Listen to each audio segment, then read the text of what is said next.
fellow viewers, and welcome back to the Goan Art Fest 2021. I'm your host, Nigel Coates. Today, we are thrilled to present to you Ilfma Pereira, a supremely talented miniature artist who dabbles in clay. Apart from that, she has also wooed Goans world over with the scrumptious creations of Goan cuisine. I hope you will enjoy today's session of Ilfma Pereira's artwork.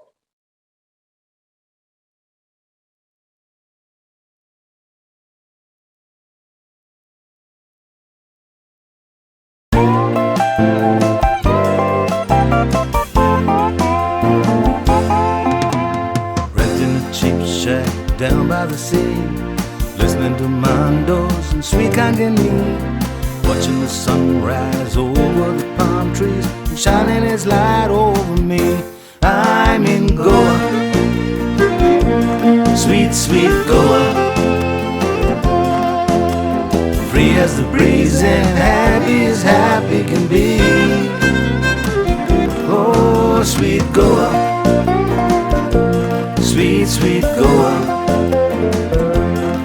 I watch the sea kiss the sand while the birds sing in sweet harmony. I watch the boats coming in with the catch of the day, see the crabs crawling up on the sand, hear the church bells calling the faithful to pray all over this beautiful land. I'm in Goa, sweet, sweet Goa, free as the breeze and happy as happy can be. Oh, sweet Goa, sweet, sweet Goa. I watch the sea kiss the sand while the birds sing in sweet harmony.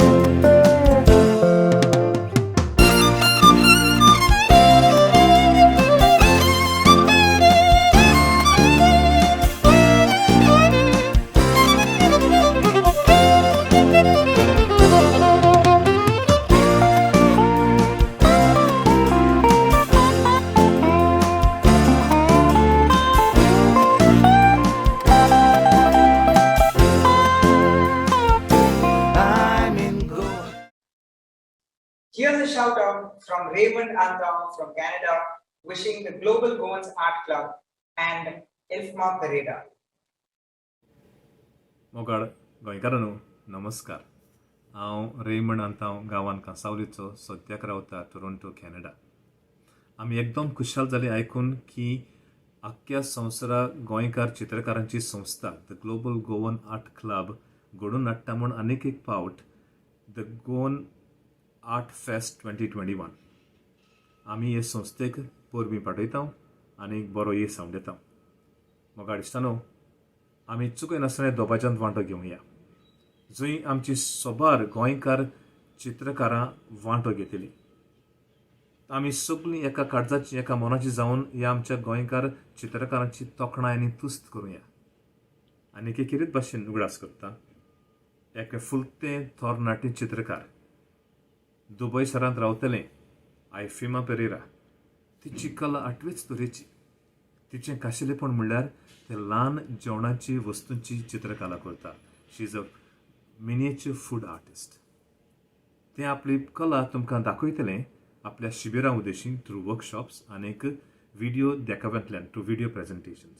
तिचे विशीं तुमकां अदीक माहिती जाय तर the global Goan art Facebook पान आसा ना तर the global Goan YouTube channel आसा, ताचेर आनीक माहिती तुमकां मेळटली. इश्टानो, दोळ्यांत तेल घालून रावता तुमी सगळीं एकठांय जातलीं म्हूण. ह्या दिसाक आनी आमच्या सगळ्या गोंयकार भाव भयणांक चित्रकारांक तुमी येवकार दितलीं आनी ताची तोखणाय करतले. देव बरें करूं, मोग वाडो.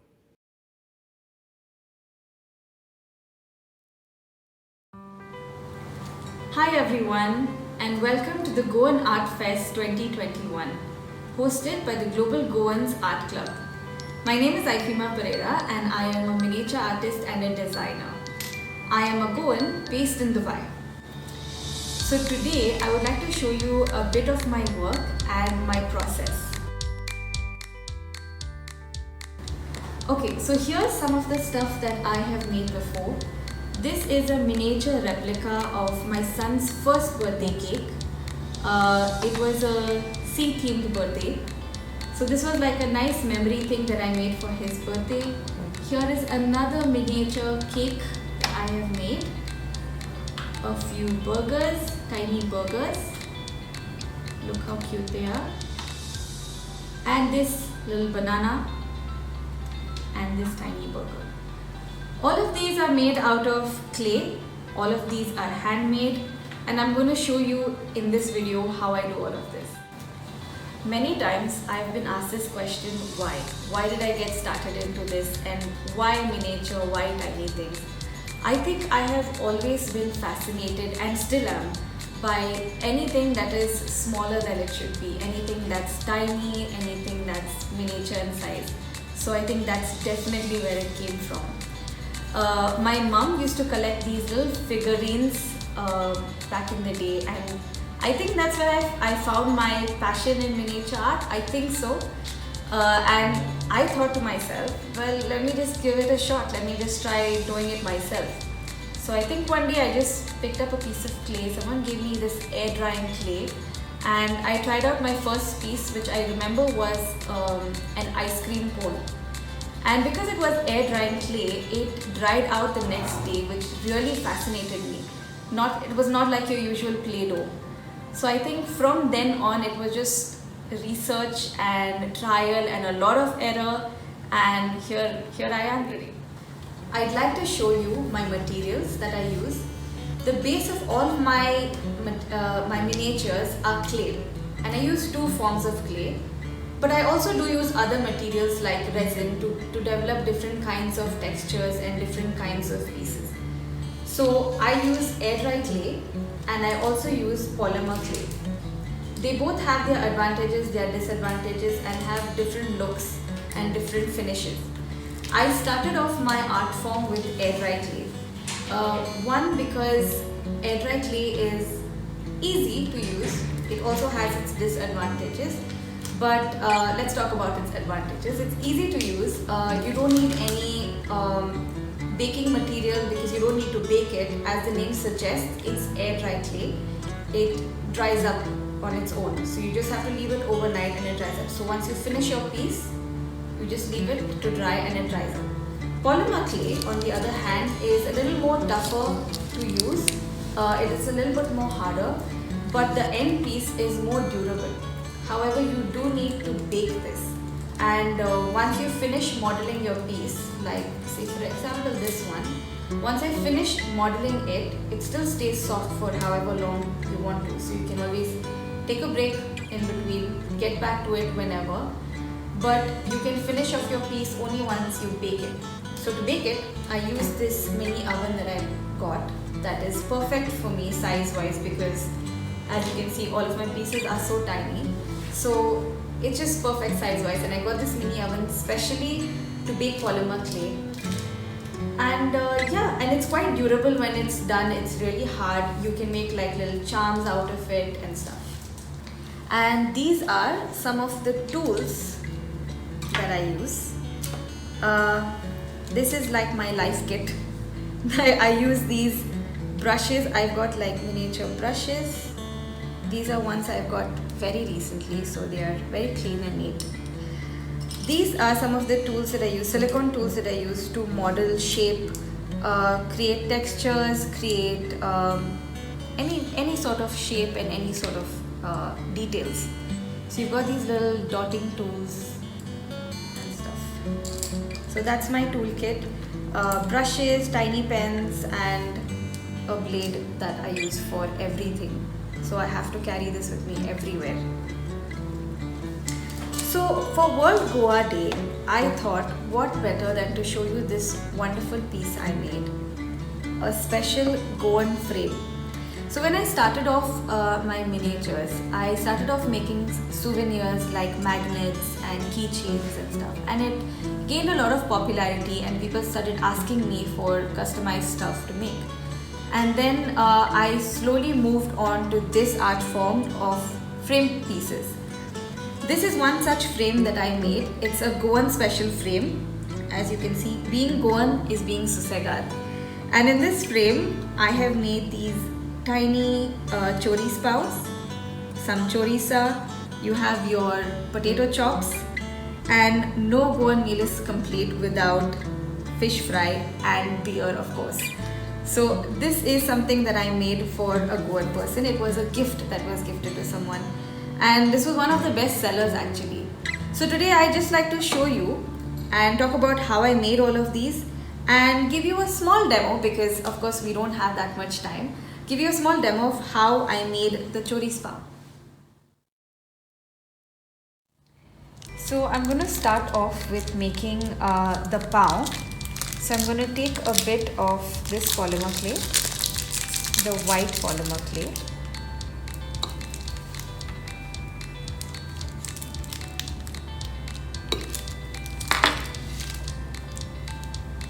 It's important to really smush the clay really well to get the clay ready to work with.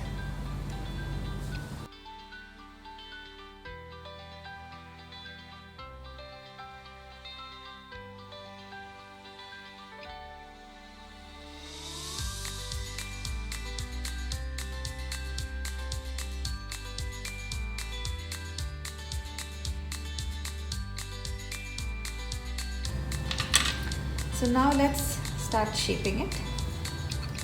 Let's try and get the pao shape first, which is like a bit squarish and rounded off on the tops.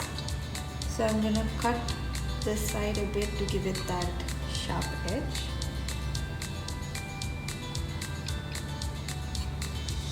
Okay. I think that's good enough. And now let's cut open the pao. Okay. And now we're going to add in some details to this. So we're going to add in the details of the ruffled bit when you cut it open.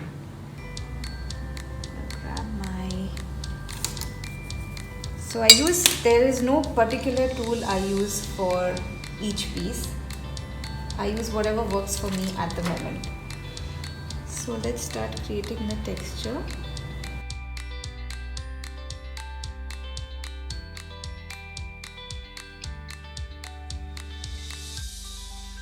So when I started off with this art, I did not invest in any fancy tools. I basically just used material that was around my house. Like for example, to do this exact same texturing, you can even use a toothpick, maybe a needle, anything that has a sharp pointy edge. Again, like you can see, I'm using like a brush like this for texturing, whereas you can even use an old brush that I still use to give it that rough texture. So I always tell people who are interested in this sort of art form that always start off with something that you find around your house. You don't need to go fancy, you don't need to make anything big. Just start off with whatever you find around your house and then work your way into investing into better tools like I did.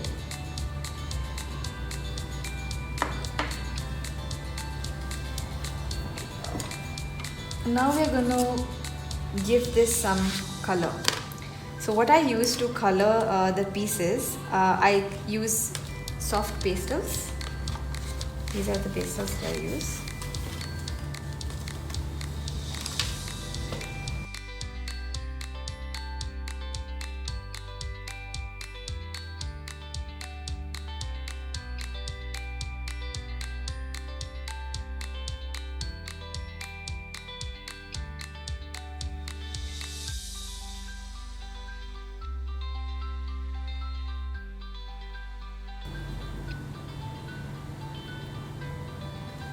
When you do this with air dry clay, you usually model it first, and once it's dried, you paint it. So usually this takes air dry clay takes time because you have to wait for at least a couple of hours until the piece dries up to be able to paint it. Whereas with polymer clay, you can do it immediately. Let's add in a bit of darker brown. and give it a bit of that nice burnt pav look.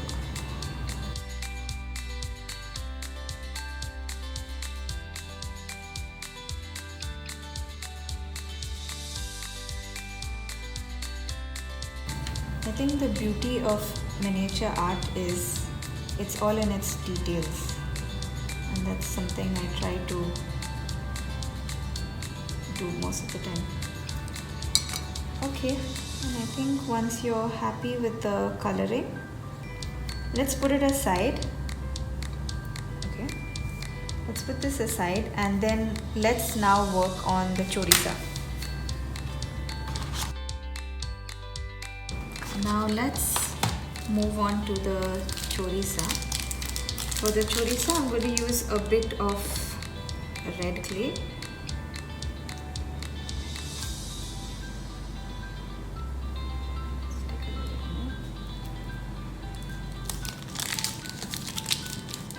A bit of the black. The challenge of polymer clay is also color mixing. I think this is something that has taken me time to learn, to get the exact color, because you usually don't paint it unlike air dry clay. With air dry clay, you're usually painting it after you're done so you can make whatever color you want. But with polymer clay, it's more of trial and error. I'm going to be using a bit of this, it's like a translucent clay that gives food this natural look, this translucent look. And then just smash it up together. Like I said, polymer clay is quite hard to work with texture wise, so it's important to warm the clay and smash the clay together to get all the colors and all the materials mixed in well.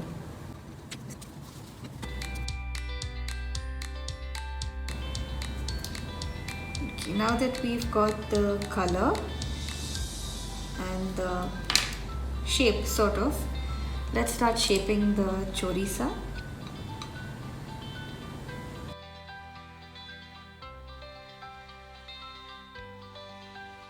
And then now, just to give it some finishing touches, I'm going to use acrylic paint. Now when I add in the color, I usually add color with either acrylic paint or the pastels like I used earlier. So I'm going to use acrylic paint for this.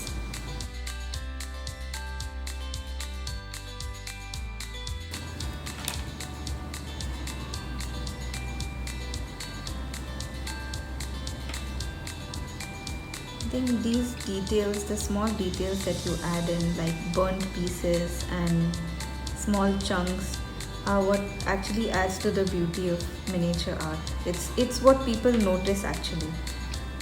The more details you notice, the more fascinating it is. And I think that's something that always catches my eye when I look at other miniature art and collectibles.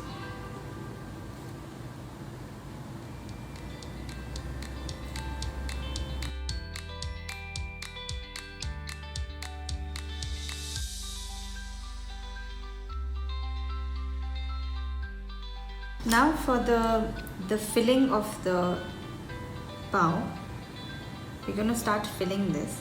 For this, I'm going to be chopping up some of the clay that I prepared earlier into fine bits. Okay, before that, actually, I'm going to bake this a bit to harden it so that it's going to be easier to fill in.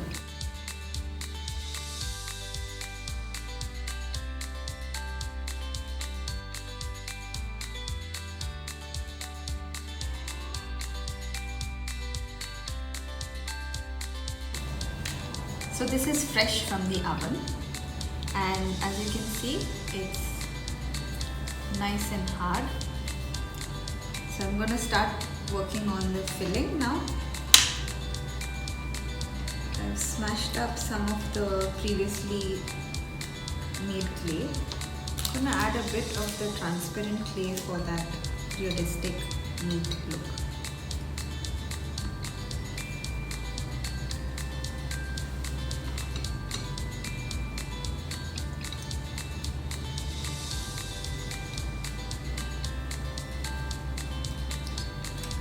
And now, because this is cured and it's now hard, it's easier to fill in this filling. Otherwise, this would have been soft and would be smashed whenever I kept using it.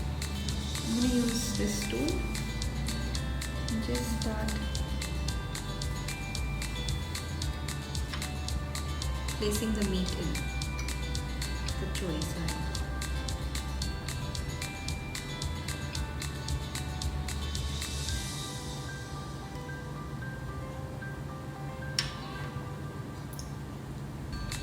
I've been told I'm quite generous with the chorizo and the paos as compared to the shops.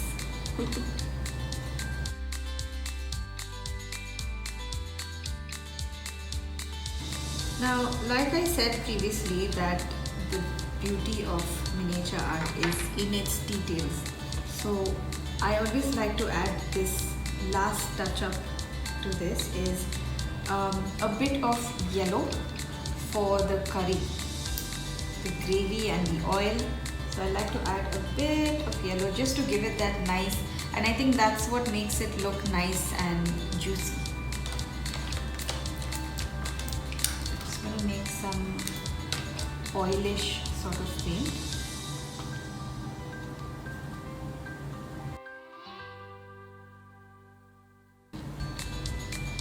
And there you have the pao. And many such other details can be added, like I have done in the pieces in the frame. I've added a thread. As you know, these chorizos usually come threaded and tied up. So you can add a thread to these pieces, because since this is not cured yet, I can still mold it in however way I want, even though I'm using this piece after a long time. This is something I do not have the liberty with air dry clay.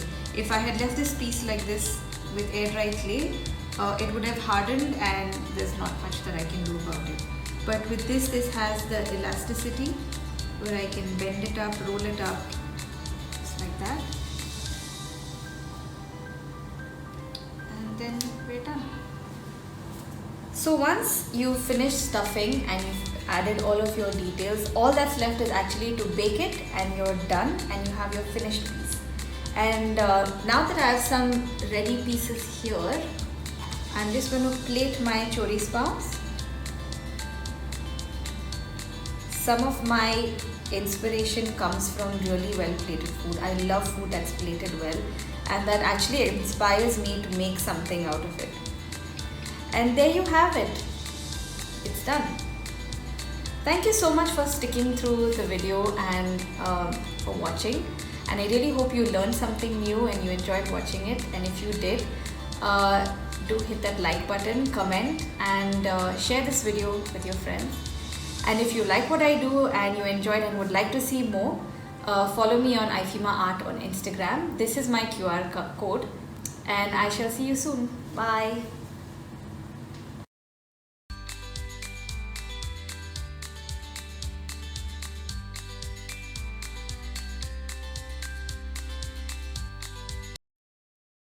That brings us to the end of today's session.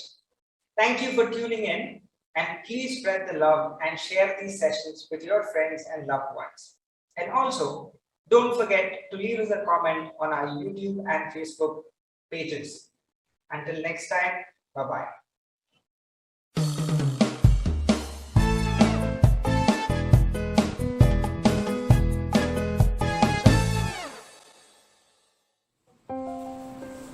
Hi everyone, my name is Savio Mascarenas and I am a comic book artist. I am thrilled to be sharing some tips in cartooning for kids in my workshop, which you can watch on the 25th of September on the Global Goans Art Club FB page. Also celebrating the Goan Art Fest 2021, please do catch all my fellow Goan artists' videos starting from the 20th of September onwards. So see you all there.